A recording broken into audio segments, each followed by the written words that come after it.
Halo teman-teman, selamat datang di channel Biblioflogi. Di video kali ini, saya akan membahas tentang alasan mengapa orang Kristen menolak LGBT.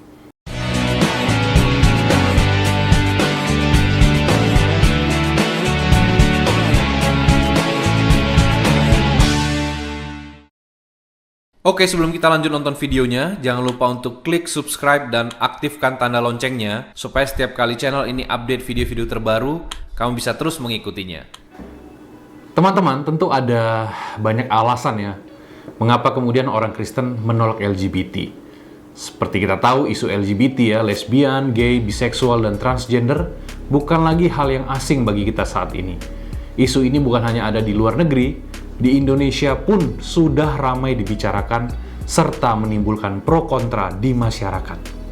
Hal ini terutama setelah kaum LGBT mulai berani menunjukkan jati diri mereka serta menuntut hak-hak mereka dihormati. Di kalangan gereja sendiri, isu LGBT masih menjadi tantangan tersendiri. Pada umumnya gereja menolak keberadaan LGBT, namun sebagian gereja justru menerimanya dengan alasan hak asasi manusia. Juga karena mereka merasa Alkitab tidak menolak itu keberadaan kaum LGBT, maka pertanyaannya sekarang bagi kita adalah bagaimana sebenarnya pandangan Alkitab terhadap LGBT ini? Bagaimana seharusnya pandangan gereja terhadap LGBT?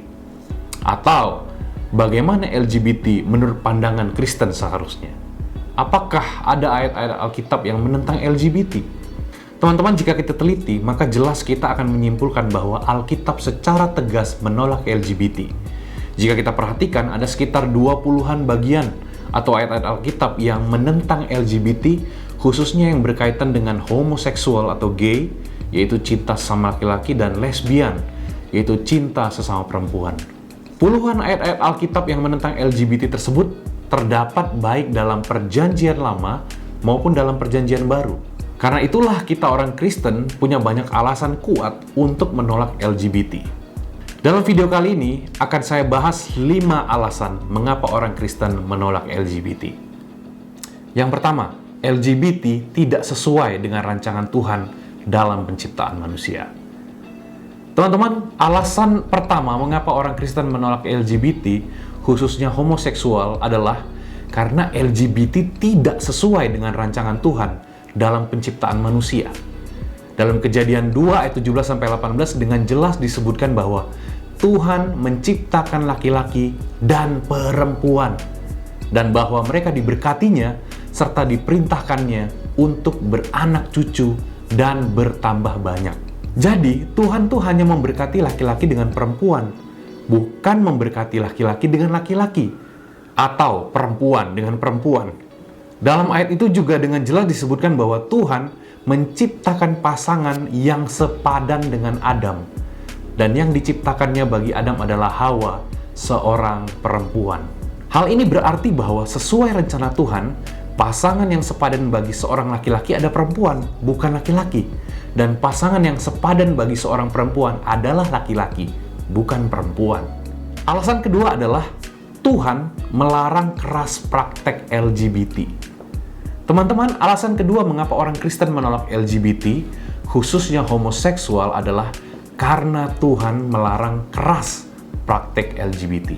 Tuhan melarang keras umatnya melakukan hubungan seksual sesama laki-laki, tertulis dalam Imamat 18 ayat 22. Para lelaki Israel dilarang untuk berhubungan seksual sebagaimana mereka melakukannya dengan perempuan, contohnya dengan istri mereka. Nah, ini adalah ayat yang sudah sangat jelas tentang larangan berhubungan seksual dengan sesama jenis, yaitu sesama laki-laki. Alasannya adalah karena itu suatu kekejian bagi Tuhan.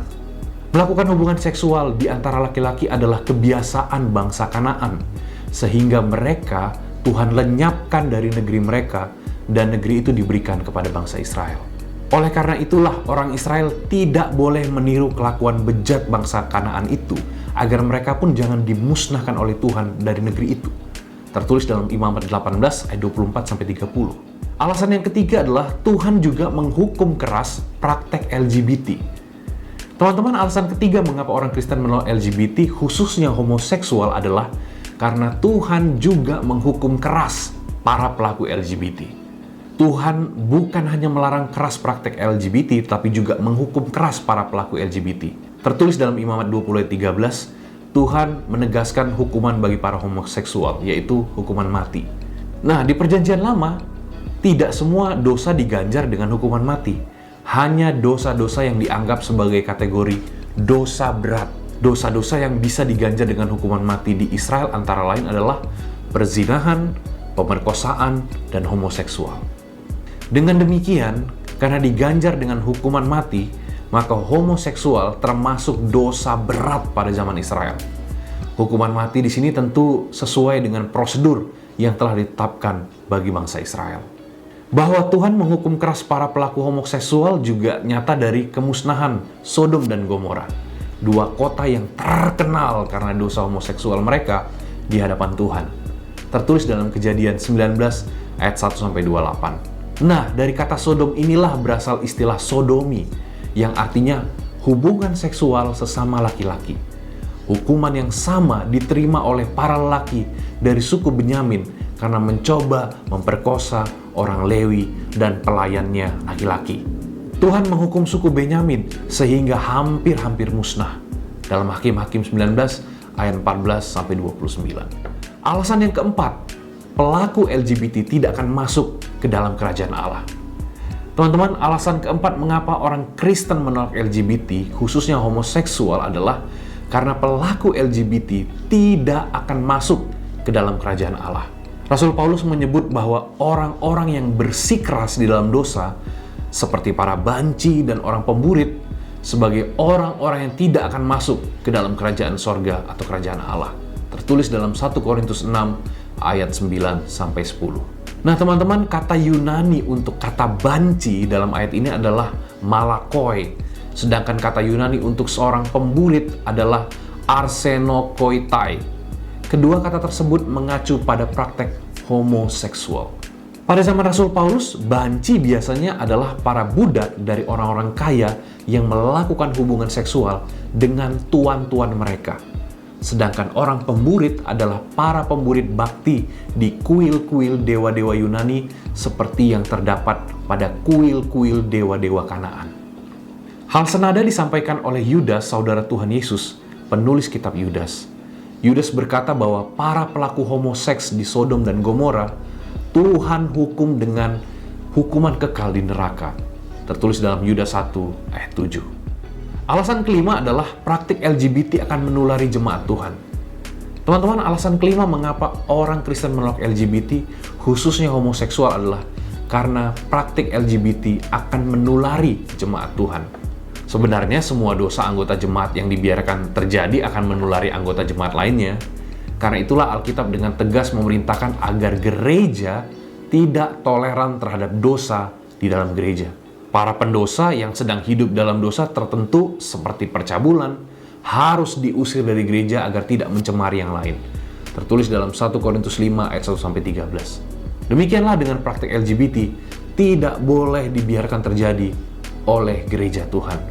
Jika tidak, maka jemaat akan tercemari. Contoh nyata betapa bahaya dosa LGBT bagi umat Tuhan adalah kisah dua putri Lot yang memperkosa ayah mereka karena tercemar oleh dosa homoseksual kota Sodom dan Gomora. Teman-teman, itulah 5 alasan mengapa orang Kristen menolak LGBT. Tetapi perlu kita ketahui juga bahwa sekalipun Alkitab dengan tegas menolak LGBT, bukan berarti kita bebas menghakimi para anggota LGBT ini, apalagi menghukumnya ya melalui gereja atau negara. Kita tentu hanya bisa mendoakan dan menyadarkan mereka saja. Di luar itu bukan lagi urusan kita, tetapi tanggung jawab mereka pribadi dengan Tuhan. Oke teman-teman, itu yang bisa saya sampaikan. Terima kasih sudah menonton video ini. Jangan lupa untuk klik subscribe dan klik tombol loncengnya supaya setiap kali saya update video terbaru, kamu bisa terus mengikutinya. Sampai ketemu lagi dan God bless you.